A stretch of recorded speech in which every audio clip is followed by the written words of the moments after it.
2000 చేసిన వాళ్ళని పిలవాలి, 3000 చేసిన వాళ్ళని పిలవాలి, 10 చేసిన వాళ్ళని వదిలేయాలని నేను చెప్పాను. ప్రతి ఒక్కళ్ళని చేసిన కూడా నేను కలుస్తాను అందరినీ. ఎందుకంటే ఈరోజు నేను సంపాదించే సంపాదన మీరే.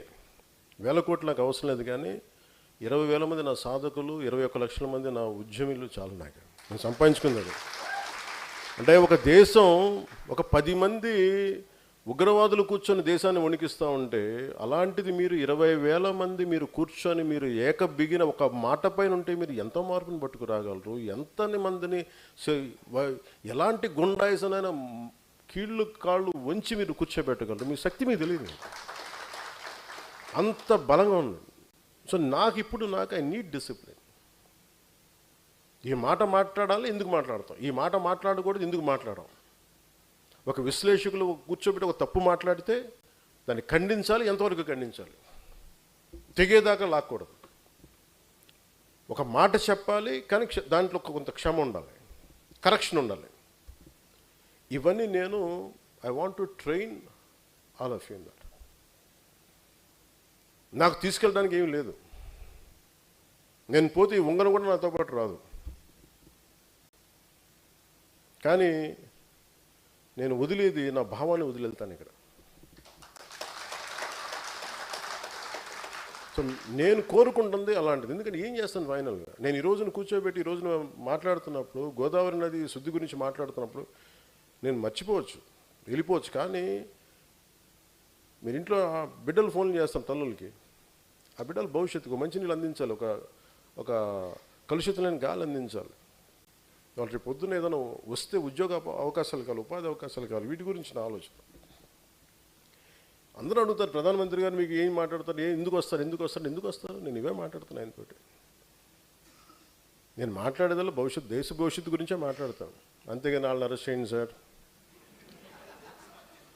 మోదీ గారు వీళ్ళని మా ఆంధ్రప్రదేశ్లో ఒక మాజీ ముఖ్య ఆయన అరెస్ట్ చేయించండి సార్, అమిత్ షా గారు వాళ్ళని అరెస్ట్ చేయరా.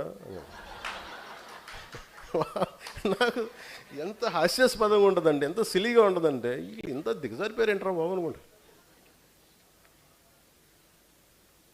ఆ స్థాయి వ్యక్తుల దగ్గరికి వెళ్ళి ఒక ఖగార్ ఆపరేషన్ సమర్థవంతంగా నడిపిన ఒక అమిత్ షా గారి దగ్గరికి వెళ్ళి ఆర్టికల్ 370ని తీసుకెళ్ళి భారతదేశం సంపూర్ణ విలీనం చేసిన వ్యక్తి బెంగాల్లో కూర్చోబెట్టి మాట్లాడితే, ఇది మీరు హిందువుల పార్టీ అంటే కూర్చోబెట్టి ముస్లిం సమాజం కూడా బలంగా ఓట్లేసి అంత నమ్మకం సాధించారు అక్కడ. అలాంటిది నిజంగా మనస్ఫూర్తిగా చెప్తాను అంత. నేను సనాతన ధర్మం అంటే చాలామంది ఏమనుకుంటారంటే, కూర్చోబెట్టి వీడు మూర్ఖమైన హిందూ ముస్లిం బతికినివ్వడం. అట్లా ఎందుకు అనుకుంటామా? మిమ్మల్ని మీరు ఎందుకు వచ్చారు? మీరు అర్థం చేసుకున్నందుకు మిగతా వాళ్ళు అర్థం చేసుకుంటే అసలు నన్ను ఆ మాట మాట్లాడతారా హసీనా గారు?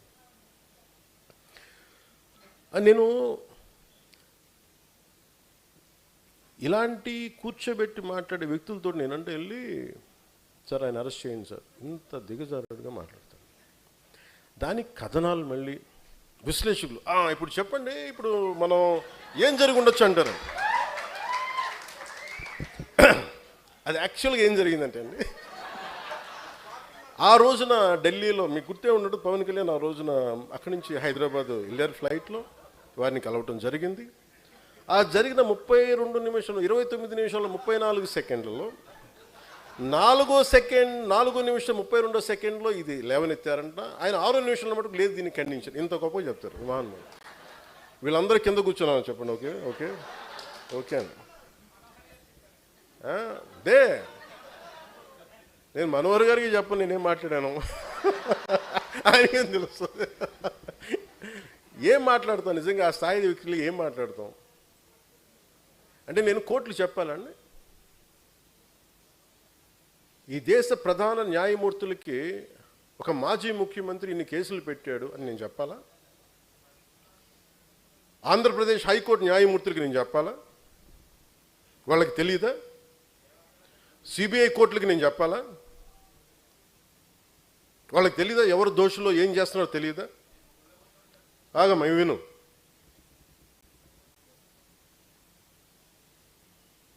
ఏ కేసుల్లో ఎవరు చేస్తున్నారో వాళ్ళకి తెలియదా? అందుకనే కదా దాఖలైన కేసులన్నీ. వీళ్ళకి మేము చెప్పాలా? అవమానం చేసినట్టుగా నిజంగా ఈ టీవీ సంస్థలు కానీ ఇలాంటి చేసే